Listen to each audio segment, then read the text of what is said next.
네, 안녕하세요. 저는 한국지리 이번에 본 6월 모의고사 총평 및 주요 문항 분석을 할 김용현 선생님입니다. 네, 오늘 할 그 분석 시험은 2026학년도 6월 수능 모의평가, 그러니까 25년 6월 4일 날 시행된 모의고사를 분석해 보려고 합니다. 총평 먼저 하고 오답률 위에서 1등부터 5개 문항을 분석해 보도록 하겠습니다. 네, 먼저 총평 보면요. 난이도는 보통 수준의 모의고사였다. 지금 등급 컷이 한 44, 5 정도로 좀 낮게, 그러니까 비교적 좀 약간 어려운 정도의 시험으로 컷이, 1등 컷이 형성이 되어 있는데, 문제를 풀면 사실 그 정도의 시험이라는 느낌 들지 않아요. 그러면은 왜 그러냐? 왜 컷이 내려갔냐?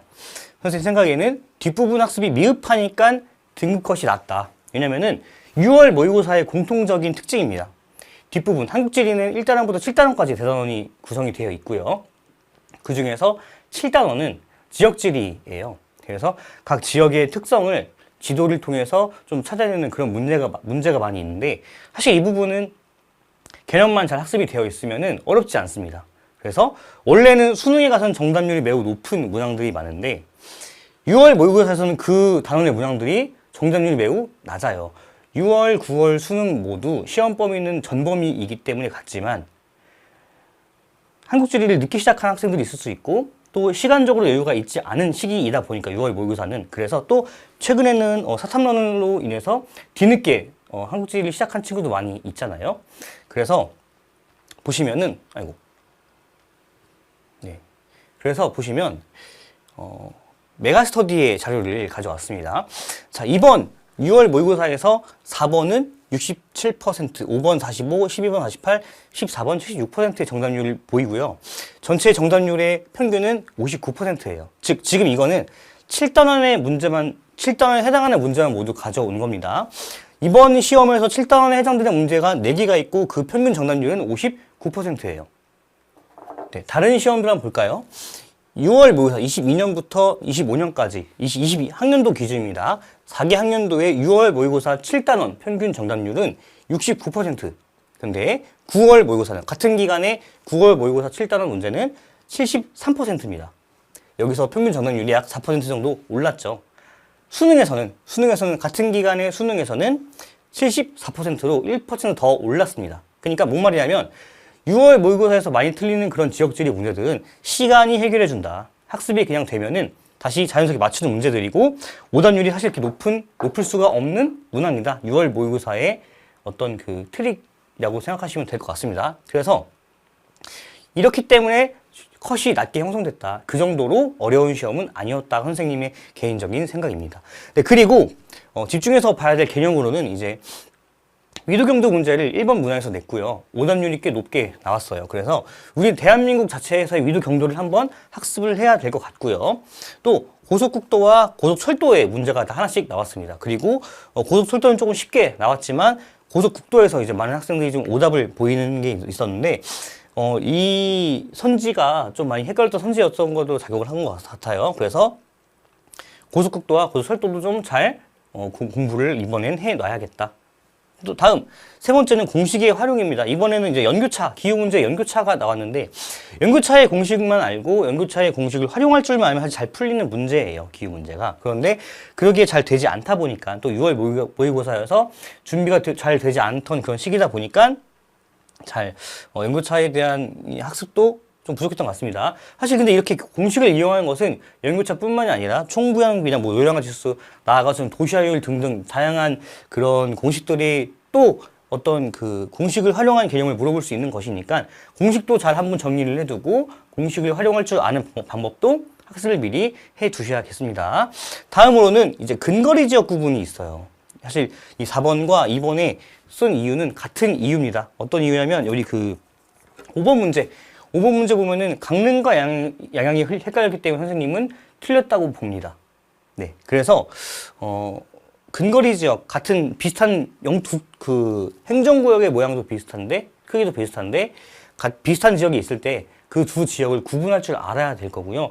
이런 건 사실 지도를 여러 번 보는 수밖에 없고, 지역의 위아래 좌우로 어떤 순서로 그 지역이 배열되어 있는지를 잘 공부를 해 나가면 그렇게 해야 될 것 같습니다.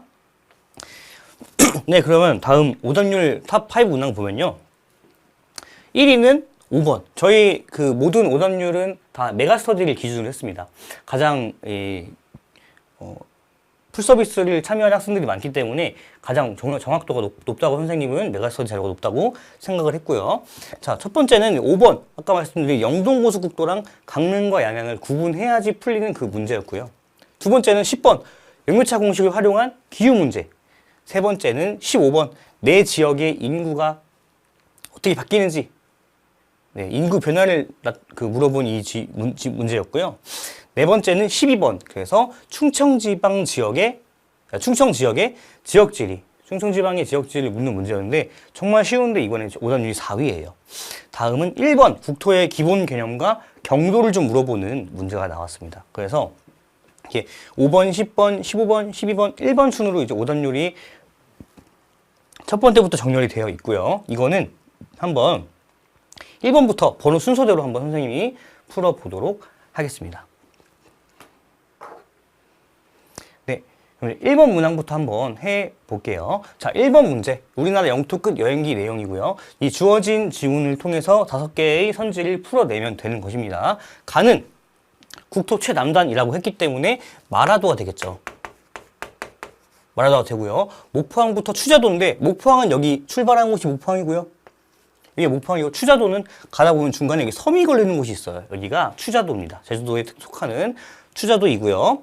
자, 1번은 기역 주변에서 간척 사업이 이루어지면 영위가 확대된다. 자, 기역은 목포항인데 목포항은 직선기선에 있으니까 직선기선에 있는 곳을 간척을 하면 내수가 줄고 영토는 늘죠. 즉, 영해는 의미가 없죠. 이렇게 땅이 있어요.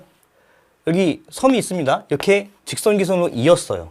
그러면은 영해는 여기서 그 기선에서 더 3L이 나가가지고 영해를 설정하게 되니까 여기가 영해죠. 근데 간척을 하면은 여기를 간척하겠죠. 즉 내수가 없어지고 간척이 되는 것이지 영해 그 범위는 줄지 않습니다. 그 내수와 영해의 이런 개념 구분 확실히 되셔야 할 거고요. 그래서 영해는 확대되지 않습니다. 두 번째, 니은은 우리나라 배타적 경제수역에 위치한다? 아니죠. 왜? 영해선 안쪽에 있기 때문에 배타적 경제수역에 해당되지 않습니다. 영해 밖에 있는 게 배타적 경제수역이죠. 영해는 영토랑 같은 개념이에요. 영토는 우리가 살 수 있는 그런 땅이고 우리가 소유권을 갖고 있는 땅이고 영해도 우리가 소유권을 갖고 있는 바다죠. EEZ는 배타적 경제수역은 경제권이나 이런 다양한 그런 권리가 인정될 뿐이지 우리나라 자체의 우리의 주권이 모두 있는 그런 바다는 아니다라는 거니까 배타적 경제수역에 해당되지 않습니다. 자, 다음 두 번째 자료 아래 있는 자료 한번 볼까요?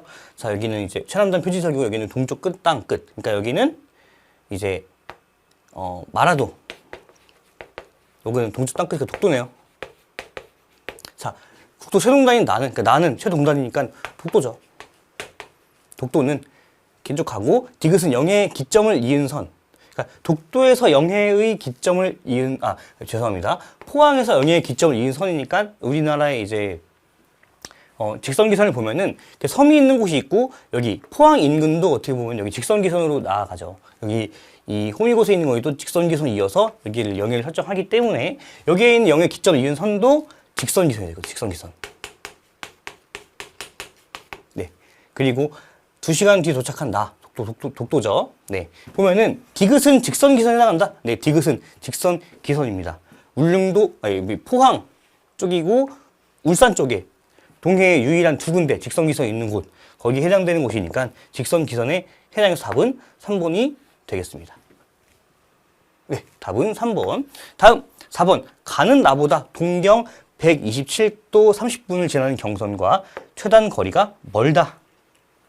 자, 가는 나보다 동경 127도 30분을 지나는 경선과의 최단 거리가 멀다. 마라도는 나보다, 독도보다. 자, 127도 30분이 어딜까요? 지도를 한번 그려보면은, 이렇게, 간략하게 그려볼게요. 대한민국이 있습니다. 그러면은, 가운데를 지나는 선이 있어요. 정가운데, 국토 정중앙을 지나는 선이 있고, 여기가 양구를 지나죠. 배꼽이라고 해서, 여기는 128도 30분. 자, 그러면은, 여기가 128도 30분이고, 127도 30분이니까 여기보다 서쪽에 있겠죠. 127도 30분은 서쪽에 있겠죠. 그러니까 우리가 지금 보면 여기 마라도가 독도 아래에 있는 여기니까 여기가 가고, 나는 독도니까 울릉도 독도가 있고 여기가 나니까 여기서 서쪽에 있기 때문에 당연히 가와 조금 더 가까이 있겠네. 그러니까 가는 나보다 동경 127도 30분을 지나는 경선과의 거리가, 최단 거리가 가깝죠. 가까워야 합니다. 자, 다음 5번. 가와 나로부터 12해리 이내 수역은 한일 중간 수역에 포함된다. 자, 가와 나부터 12해리 이내. 가는 마라도고요. 나는 독도네. 독도와 울릉도 그 주변에는 모두 한일 중간 수역에 해당이 됩니다. 그런데 여기 있죠? 울릉도는 주변 수역이 한일 중간 수역에 포함되지 않아요. 네. 그래서 가가 틀렸기 때문에 5번은 틀린 선지가 되겠습니다. 한일 중간 수역이랑 한중 중간 수역이 어디가 인접해 있는지도 여기서는 물어보기 때문에 그것도 함께 여러분이 학습을 하셔야 됩니다. 자, 그래서 정답률을 보면요. 이렇게 돼 있어. 그래서 정답이긴 한데 여기 네 번째 이 127도 30분과의 거리를 물어보는 게 가장 매력적인 오답이 됐네요. 그러니까 이 말은 뭐냐면 여러분은 이 국토에 있는 위경도, 특히 경도의 학습이 잘 되어 있지 않다는 겁니다. 자, 한 가지 팁이 하나 있는데 보시면 이렇게 한반도가 있어요. 그렇죠? 한반도가 있다고 봤을 때 우리 이제 한반도는 위도를 봤을 때 우리나라 한반도 위도는 가운데 38선이 지나갑니다. 38선. 왜 38선이냐? 위도 북이 38도이기 때문에 38선이에요. 그리고 38선 기준으로 플러스 마이너스 5도를 하면은 우리나라의 가장 북단과 남단, 제주도가 있는 남단까지가 해당이 됩니다. 그래서 여기 뿔마 5죠. 38 플러스 5는 43. 우리나라 한반도의 북단은 43도쯤이에요. 마이너스 5는 33이죠. 제주도 마라도 있는 쪽은 북이 33도예요. 그러니까 위도는 38선 기준으로 플러스 마이너스 5도를 하면 전체 영도의 범위가 나오는 겁니다. 자, 그리고 경도는요. 경도는 우리 가운데가 아까 뭐라 그랬어? 128도 30분이라고 했죠. 128도인데?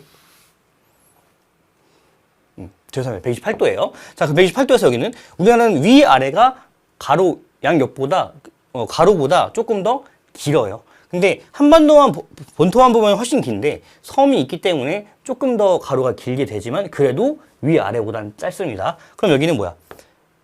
128 이스트죠? 네. 여기서 뿔마 4도를 해주면 돼요. 자, 그러면 128 플러스 4도는 얼마? 132죠. 132면 어디야? 울릉도 독도가 있죠? 독도가 132예요. 독도가 132입니다. 물론 이게 정확하지 않아요. 131.5859막 이래. 하지만 거의 132에 가깝잖아요. 이렇게 외워놓고 여기에 근접한 숫자가 나오면 그냥 독도인 거예요. 그렇게 하시면 됩니다. 또 마이너스 하면은 124도죠. 그러니까 우리 어떻게 여기가 비안도, 비안도라고 하죠. 여기가 신의주에 있는 비안도가 124도예요. 이런 식으로 우리 중앙경선은 모두 외우고 다니잖아요. 그죠? 중앙경선은 외우고 다니니까 128도, 38도 외운 다음에 남북으로는 뿔마 5, 좌우로는 뿔마 4 하면은 국토 그 범위가 나와요. 그럼 이것만 딱 외우고 들어가면은 사실 이런 것들은 틀릴 일이 없는 거죠. 왜? 124니까. 가장 끝이. 그래서 이런 학습도, 이런 개념을 좀 이렇게 외우는 방법도 있으니까 잘 참고하셔서 다시는 어떤 틀리지 않는 그런 결과가 나왔으면 좋겠습니다. 네, 다음 5번. 자, 5번. 아까 말씀드린 그 고속국도와 강릉 양양에 대한 문제네요. 자, 여기서 보는 이 첫 번째 요거는 인천이고요. 여기는 안성, 이천, 여주, 양평, 가평, 폰천, 연천. 안, 이, 여, 양가, 포, 연. 이제 안, 이, 여니까 여주죠, 여주. 여기는 춘천이죠. 여기는 강릉 위에 양양입니다, 양양. 강릉은 어디냐? 강릉은 여기가 강릉이에요. 여기가. 자, 가와 나에는 수도권과 강원권을 잇는 영동 고속국도가 지나갑니다. 가나는 그 영동고속도가 지나가네. 자, 보면은 우리 영동고속국도 어떻게 지나가냐? 여기 경기도가 있죠. 경기도의 남쪽 끝, 경기도와 그 강원도가 만나는 부분, 인천부터 여기를 이어요. 그리고 강릉으로 갑니다. 즉 인천에서 여주를 찍고 강릉으로 가는 게 영동고속국도예요. 그래서 경기도와 그 강원도가 만나는 부분의 최남단과 인천을 잇고 강릉을 이으면 그냥 그어지는 게 영동고속국도예요. 그러면 여기는요? 서울에서 양양까지 이렇게 있잖아요. 그러니까 이거는 서울 양양고속도로예요. 아이고. 이거는 서울 양양 고속국도. 이게 영동 고속국도. 네. 또 그러니까 가와 나는 영동 고속국도 지나가니까 이렇게 되는 거죠. 그럼 가와 나는 인천과 여주와 같게 될 수가 없는 겁니다.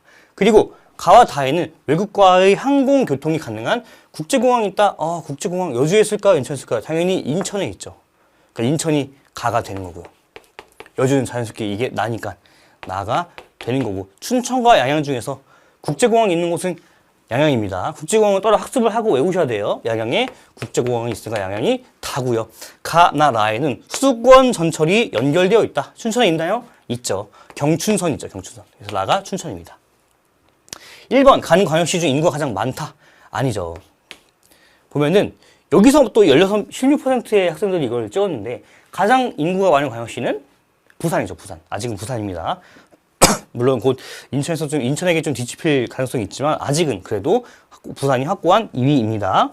자, 나는 수도권 2기 신도시가 있다. 여주는 수도권 2기 신도시가 조성되어 있지 않죠. 없고요. 3번 다는 고속철도 정차역과 동계올림픽이 개최된 경기장이 있다. 다는 자 고속철도 정차역과 동계올림픽 이게 뭘까? 이게 바로 뭐야? 강릉의 특징입니다. 서울에서 강릉까지 KTX가 지금 뚫려 있잖아요. 그리고 동계올림픽은 또 강릉에서 열렸어요. 평창과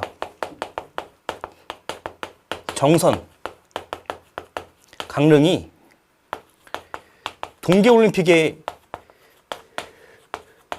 경기장이 있는 곳이에요. 이 세 군, 평창, 정선, 강릉. 이 세 군데가 동계올림픽 경기장이 있는 곳이라서 강릉이 될 수밖에 없습니다. 또 여기 평창, 그리고 고속철도 정착도 있어야 되니까. 자, 그러니까 여기는 강릉인데 다른 걸로 봤어요.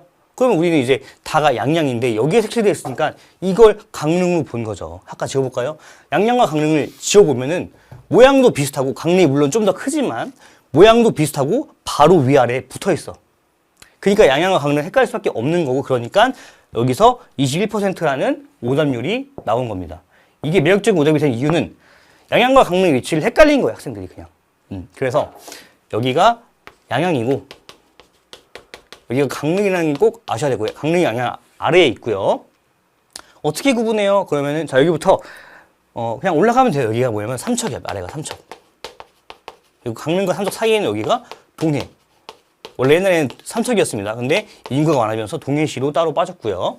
여기 그리고 강릉, 양양. 여기도 작은 데 있네. 여기는 속초죠. 속초.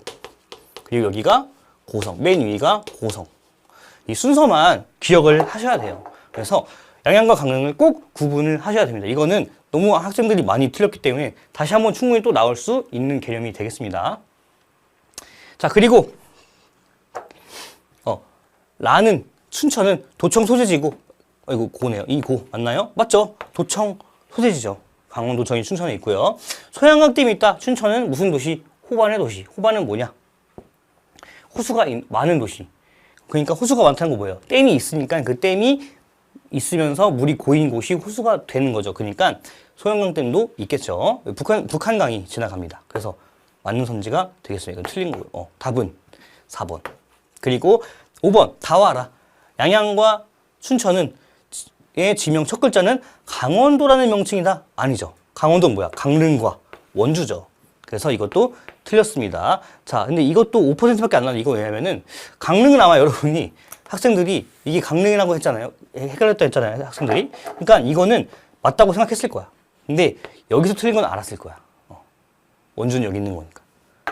그래서 선생님은 강릉과 양양의 구분을 잘 해야 된다고 생각하고 이런 형식의 문제가 또 나올 수 있으니까 잘 대비를 해 주셔야 될 것 같습니다. 자, 10번 보겠습니다. 자, 이게 아까 말씀드린 그 기후 문제네요. 우리 연교차가 있는 문제, 연교차. 그리고 연교차가 있고, 여기는 최나널 평균 기온이 있네. 이 말은 무슨 말이냐? 연교차가 있고, 최나널 평균 기온이 있다는 것은 연교차의 공식을 활용하라는 거죠. 자, 연교차의 공식 뭘까요? 기온의 연교차는 뭘까? 한번 떠올려 보시겠어요? 떠올려 보셨나요? 네, 연교차는 뭘까? 그렇죠. 최 나널 평균 기온에서 최 한월 평균 기온을 뺀 것이네. 최나널 평균 기온에서 최한월 평균 기온을 뺀 것이네. 그런데 우리 그래프에 어떤 게 나왔어요? 연교차가 있고 최나널 평균 기온이 나와 있네. 즉 연교차가 주어졌고 최나널 평균 기온이 있으니까 이 말은 그 뭐야? 이거는 최한월 평균 기온을 구할 수 있다는 거죠. 구해야 될까요? 구해야죠. 또 심지어 이거 보실까요? 여기 다른 나보다 최한월 평균 기온이 높다. 아예 최한월 평균 기온을 대놓고 물어보는 선생님도 있어. 그러니까 이것은 최한월 평균 기온을 구해야 되는 문제인 겁니다. 즉, 이 공식을 활용해서 너네 풀어라 라고 문제를 준 거예요. 그래서 어떻게 구해요? 그냥 표 보고 구하면 되죠. 여기 이제, 그리고 표도 어떻게 보면은 정확하게 할 필요가 없어. 그냥 대략적인 값으로 해도 충분히 풀립니다. 우리 이거 표 잘 보는 시험이 아니기 때문에 대략적인 값으로 구해도 충분히 문제가 풀 수 있도록 만드신 거예요. 자, 볼게요. 먼저, 가나다가 있고, 여기는, 여기저기는,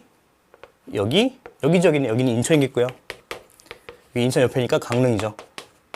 서울 옆에 있으니까. 그리고 여기는 목포. 여기는 거제가 되겠습니다. 자, 보면은, 가 먼저 볼까요? 여기에 공식을 넣어서 구하면 되죠, 그냥, 그죠?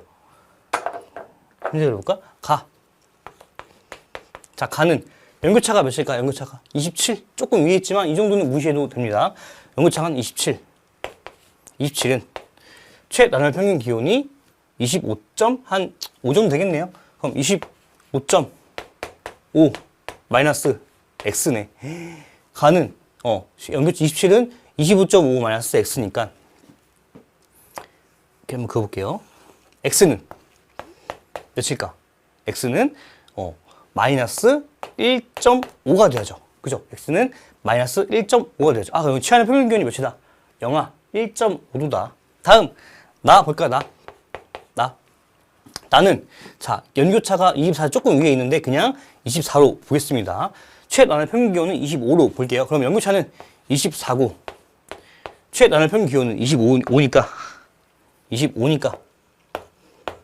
24는 25 빼기 x다. 자, 그러면 x는 몇일까? x는 1이죠. 1이죠. 그러니까 여기는 나는 최하의 평균 기온이 영상 1도다. 다음, 다는 연교차는 24.5 정도 되겠네요. 24.5는 최하의 평균이 26.4 되겠네. 26.4 마이너스 x다. 그럼 x는 몇일까? x는 1.9 정도 되겠네. 1.9. 다음, 라는 볼까요? 여기 있네. 연교차는 23.4. 23.4는 최나널은 26이네요. 딱 26. 빼기 x. 자, x는 몇일까? 그럼 x는 2.6 되겠네요. 보세요. 최하늘 평균 기온이 가장 높은 건 어디야? 가장 높은 건 라네. 라가 가장 높고요. 최나널 평균 기온도 높은 편에 속해. 2위네요. 그러면은 겨울에 가장 따뜻한 곳은 어딜까? 당연히 북쪽보단 남쪽이겠고요. 또 겨울에 추위의 주된 원인인 시베리아 계단으로 인해서 불어오는 북서 계절풍의 멀리 있는 그 북서해풍을 바로 받는 목포가 아니라 멀리 있는 남해안 쪽에서도 동쪽에 있는 거제가 되겠네. 그럼 나는 뭐다?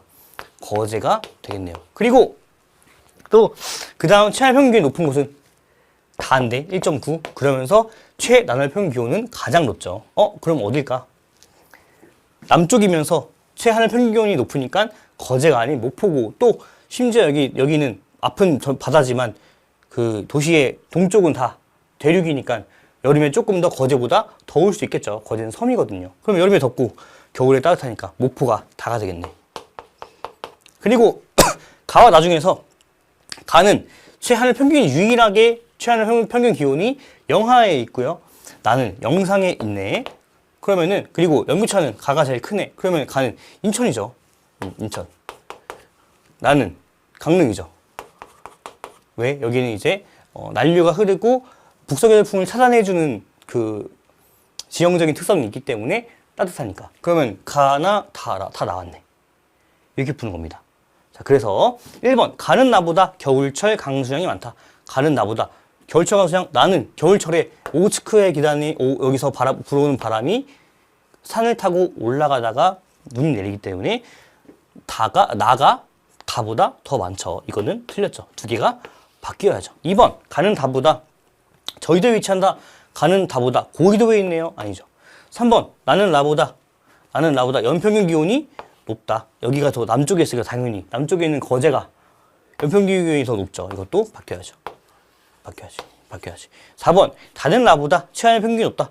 목포는 거제보다 최하늘 평균 기온이, 목포는 거제보다 최하늘 평균 기온이 낮은데 틀렸네요. 5번 나와 나의 연강수량 합은 가와 다의 연강수량 합보다 크다. 나와 나의, 이게 반 갈라가지고 나와 나의 연강수량 합은 가와 다의 연강수량 합보다 크다. 거제는요 비 정말 많이 오죠. 강릉도 많이 오는 편인데요. 인천은 조금 덜 오지만 목포도 덜하. 서해안은 강수량이 되게 적은 편이에요. 그럼 동해안 쪽에 동해안과 남해안에 있는 지역들의 강수량이 많을까? 서해안에 있는 강수량이 많을까? 당연히 동해안과 남해안이죠. 이거는 서해안에 있는 지역들이 강수량이 대체로 낮다는 것을 물어보기 위한 손진 거야. 그러니까 이것은 나와 나가 가다보다 높은 게 맞죠. 동해안이나 남해안 쪽이 서해안보다 당연히 강수량이 조금 더 높죠. 그러니까 답은 5번이 되겠습니다. 네, 이렇게 푸시고요. 이거는 연구차도 이렇게 있지만 우리 이제 총부양비를 계산할 때 생산 가능 인구랑 노년층 인구, 유소년층 인구를 또 이런 식으로 또 물어볼 수 있어요. 여기는 유소년층 인구, 여기는 생산 가능 인구면은 이 두 개의 합해서 나머지가 사실 노년 인구잖아요. 그래서 그런 것도 좀 구할 수 있으니까 이런 그래프가 나왔을 때 공식을 좀 활용하는 계산을 좀 할 줄 알았으면 좋겠습니다.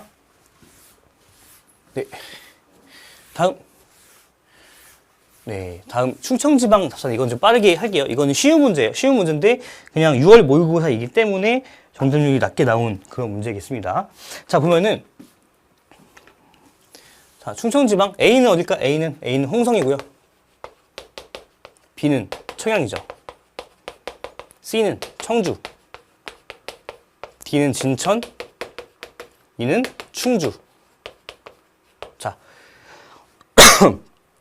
1차 균형 발전을 위해 도청과 공공기관이 새롭게 들어선 지역의 입지 특성을 찾아보자. 자, 도청이라고 하면은 홍성도 있고 청주도 있는데 우리 이제 공공기관이 새롭게 들어선 지역이라고 하는 건 뭔 말이냐, 이거는 공공기관이 새롭게 들어섰으니까 혁신도시가 들어가야 되고 도청을 새로 지어야 돼. 그러면 청주는 아니죠. 홍성은 맞아요. 내포 신도시가 들어왔잖아. 그리고 충남 혁신도시가 그 지역으로 지정이 됐죠.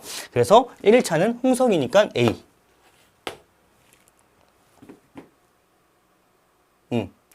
다음 2일차는 첨단의료 연구개발, 의료서비스, 바이오관광, 문화교육 등이 결합된 오송. 마침 선생님도 오늘 오송 갔다 왔거든요. 오늘 어우 피곤해. 오송 바이오밸리 입지 특성. 그러니까 오송은 청주엔 여기죠. 여기 오송역. 그래서 2일차는 C. 3일차 민간기업이 지역개발을 주도하는 다족형 기업도시. 기업도시의 대표적인 곳 바로 충주죠. E. A, C이니까 답은 1번. 보시면 1번이 답인데 BCD라고도 하고요. BCE라고도 해요. 이거는 일단 이건 절대 안 됩니다. 진천과 충주를 이거 옆에 있는 거 헷갈린 거야.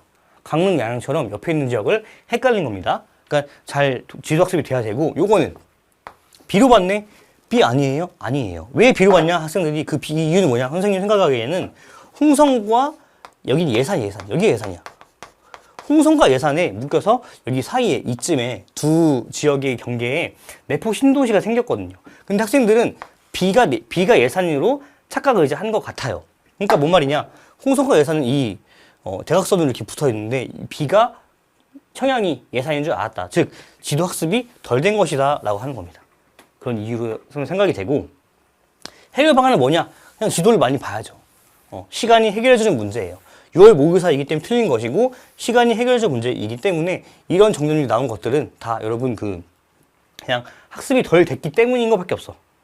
그게 모든 이유입니다. 그래서 조금 더 공부를 더 하시면 충분히 맞출 수 있는 문제니까 그냥 걱정하지 마시고, 오답 정리 잘 하시고, 모든 지역의 주요 지역에 대한 정리를 잘 해주셨으면 좋겠어요. 여기는 참고로 청양 빼고는 다 중요한 도시들이야. 우리 시험 기준으로는. 다음. 자, 15번 문제를 할게요. 15번, 그래프는 지역에 표시된 내 지역의 인구 변화를 나타낸 것이다. 그래서 지역에 대한 설명으로 옳은 것은 하고 있는데, 보시면 이제, 흰색이 어디였나? 아, 여기 있네. 자. 자, 가나 다나가 있고요. 가와 나는 인구가 매우 빠른 속도로 증가를 했고, 다와 나가 있는데, 이게 이 네 지역을 구분을 해야 되는 문제네요. 여기는 김포죠, 김포. 여기는 화성. 여기는 천안. 여기는 대전이 되겠습니다. 자, 볼까요? 1번, 가는 나보다 지역 내 총생산이 많다. 죄송합니다. 이거 먼저 해야 되네요. 자, 가나다라를 여기에 이어서 해야 돼요. 먼저 가장 우리가 구분하기 쉬운 건 뭘까? 쉬운 건 라예요, 라. 인구가 매우 조금 증가하다가 2015년 이쯤 기점으로 꺾였죠. 왜? 그 주변에 세종이라는 새로운 도시가 생겼기 때문에. 그럼 세종에서 가장 많은 인구가 가는 곳은 어디야?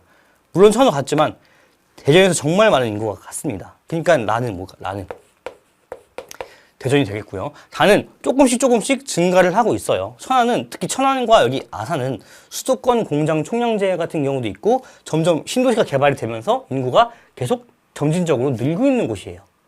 근데 수도권은 아니기 때문에 수도권에 있는 지역보다는 이 가나는 이제 수도권이 되겠죠. 수도권에 있는 지역보다는 인구의 증가 추세가 조금 더디고 점진적이지만 그래도 꾸준히 인구는 증가한다. 그러니까 다는 뭐다?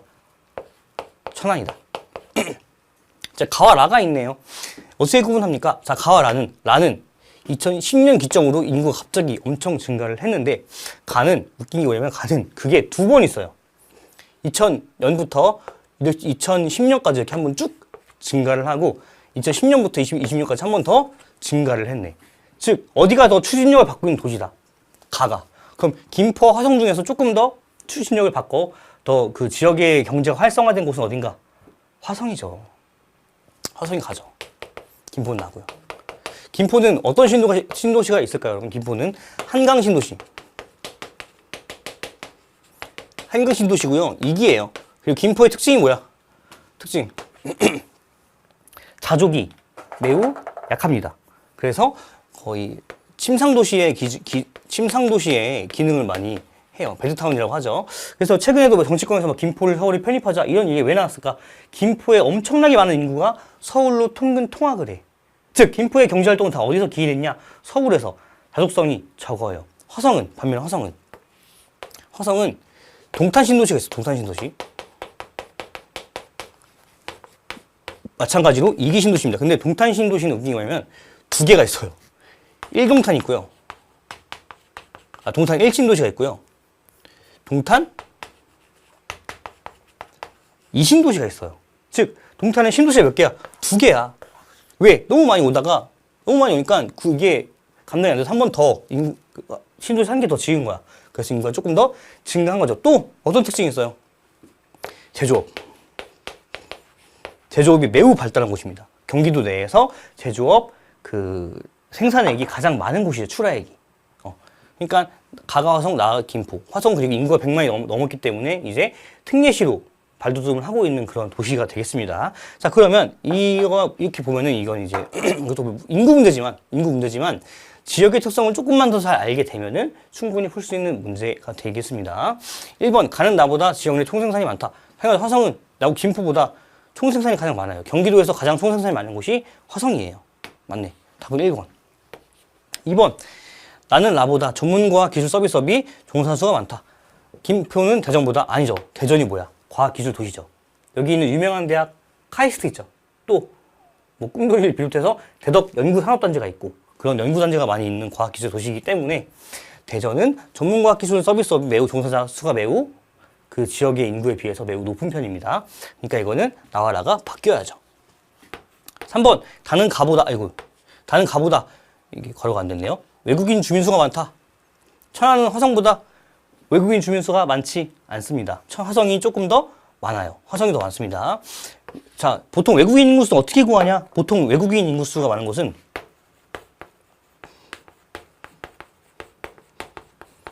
두 가지 특징이 있어요. 첫 번째, 인구가 그냥 많은 곳이 많이 와요.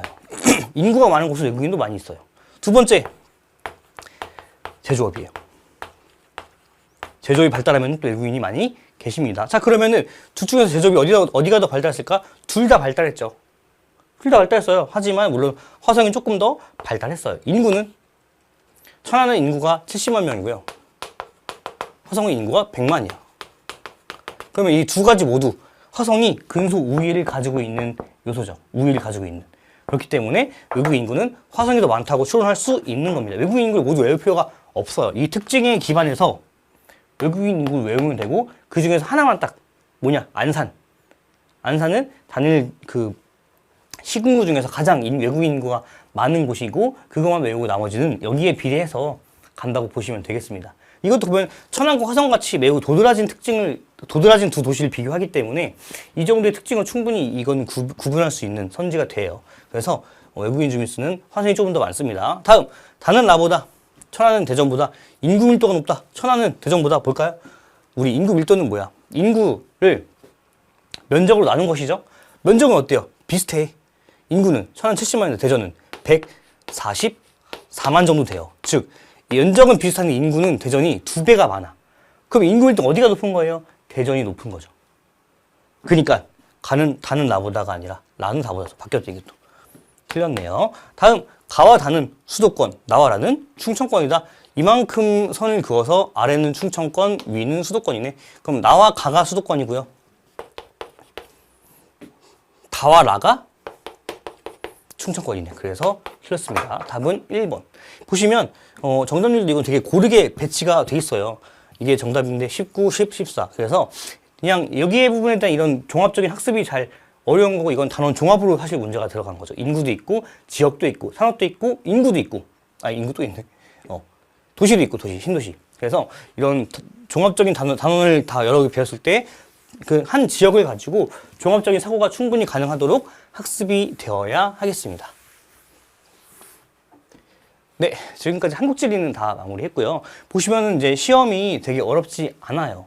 그냥 6월 모의고사이기 때문에 1등 컷이 44, 5 이렇게 왔다 갔다 하는 그런 등급대 형성이 된 거고 충분히 여러분이 학습할 수 있을 것이고 아까 선생님이 말씀드린 그 총평에서 학습을 해야 할 그런 요소들 그런 것 위주로 학습을 한다면 수능에서도 되게 좋은 결과가 있을 것이니까 9월 모의고사부터 해서 지금부터 쭉 조금 더 열심히 정진하시면 되겠습니다. 네, 여기까지 한국지리 해설과 총평을 모두 마무리하겠습니다. 감사합니다.